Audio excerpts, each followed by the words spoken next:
All right, today we're diving into Gujarat. But here's the thing. We're not just looking at a place on a map. We're actually exploring a 4,500-year-old idea. The idea of a gateway that is always, and I mean always, connected India to the world. And you're going to see how its ancient DNA is the very blueprint for its modern power. So that really brings us to the big question, right? How can a port that's 4,500 years old possibly predict a modern economic powerhouse? Well, that's exactly what we're going to break down. We're going to see how Gujarat's incredible past isn't just, history. It's the direct, unbroken line to everything that's happening there right now. So here's how we're going to do it. We're going to look at India's ancient maritime history, jump from its old docks to its modern megaport, check out its economy, its amazing monuments, and even a really unique conservation story. And finally, we'll see what's next for this gateway. It's all about finding the secret sauce to its incredible staying power. Okay, first things first. To understand Gujarat, you have to understand its geography. It's simple, really. It has the longest coastline in all of India. We're talking over 1,200 kilometers. Now, think about that.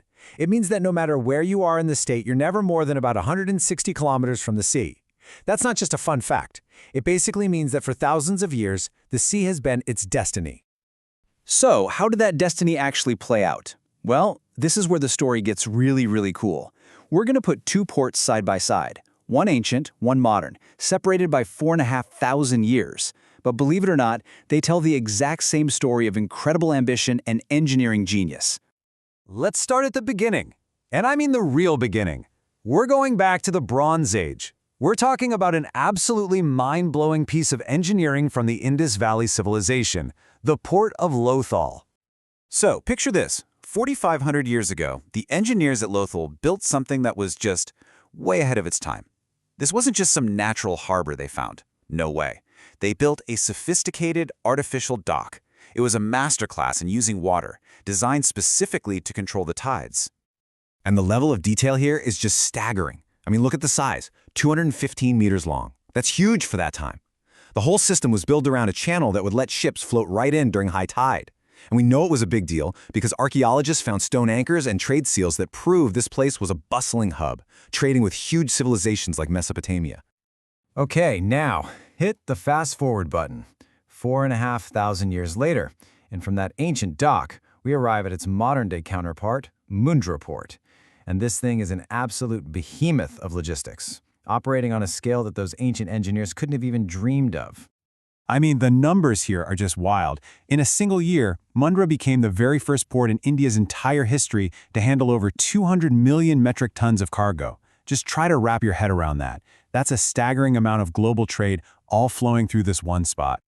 And this table just lays it all out perfectly.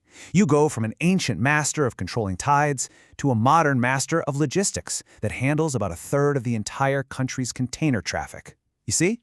The technology is different, but the DNA is exactly the same. It's this deep, unwavering focus on being the absolute best at maritime engineering. Right. So here's a really key point. This gateway has never just been about moving stuff around. It's always been about making stuff too.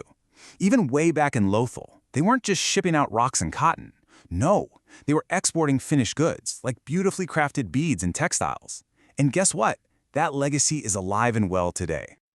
Today, Gujarat is an absolute industrial titan.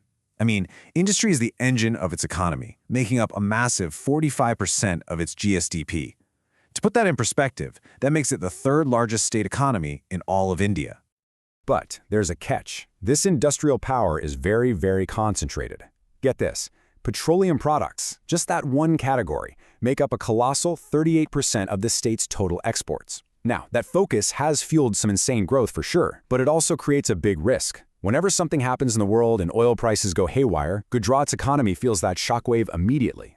This ability to pull off huge, complex projects, it isn't new, and it's not just about the economy. It feels more like a cultural thing, and you can literally see it written into the landscape. We're talking about incredible structures built centuries apart, but they all share that same bold ambition. Okay, first up, let's look at a UNESCO World Heritage Site called Rani Ki Vav, the Queen's Stepwell. This thing is an absolute architectural marvel. It's basically an inverted temple built to honor water. It goes down 7 levels deep into the ground, and every surface is covered with over 800 incredibly detailed sculptures. It's breathtaking. And now, let's jump to today and compare that ancient work of art to this, a modern megalith, the Statue of Unity. It's the tallest statue in the world, built with 18,500 tons of steel, and it's engineered to handle huge earthquakes and powerful winds. So, do you see the connection? From the super detailed, intricate engineering of the stepwell to the raw scale and power of the statue. It's the same story, a legacy of pulling off these massive, ambitious projects. But the innovation in Gujarat isn't all about concrete and steel. It's also about something much quieter, and honestly, maybe even more profound. It's a totally unique way of taking care of the environment. And this right here, this is one of the greatest conservation success stories on the planet. Back in 1900, the Asiatic lion was almost gone. Fewer than 20 of them were left in the Gir forest. But look at the numbers now. Fast forward to 2020, and the population has bounced back to nearly 700. It's just an incredible comeback. So what's the secret? Well, it's not just about government rules and regulations. The real magic is a deep cultural belief of the local Maldari people, who literally live side by side with these lions. So when a lion takes one of their cows or goats, they often don't see it as a financial loss. They see it as prasad, a kind of religious offering. It's like a necessary tax for sharing a sacred home with the lions. And that one belief, it changes everything. It turns what should be conflict into a story of coexistence. Okay, so we've traveled through thousands of years of history. What is all of this? This incredible story of continuity. Tell us about what's next for this amazing gateway to India. Well, 4 main things really stand out, and they all have deep roots in the past. You've got that 4,500-year focus on the sea. You've got a seriously powerful industrial economy. You have proof that they can build world-class infrastructure, and you have this completely unique cultural approach to sustainability. And that all leads us to the final big question. With a blueprint this strong and this old, what's the next chapter? The challenge really is to build on these strengths, to diversify the economy so it's not so dependent on just petroleum, and to figure out how to leverage amazing assets like that Gir conservation model.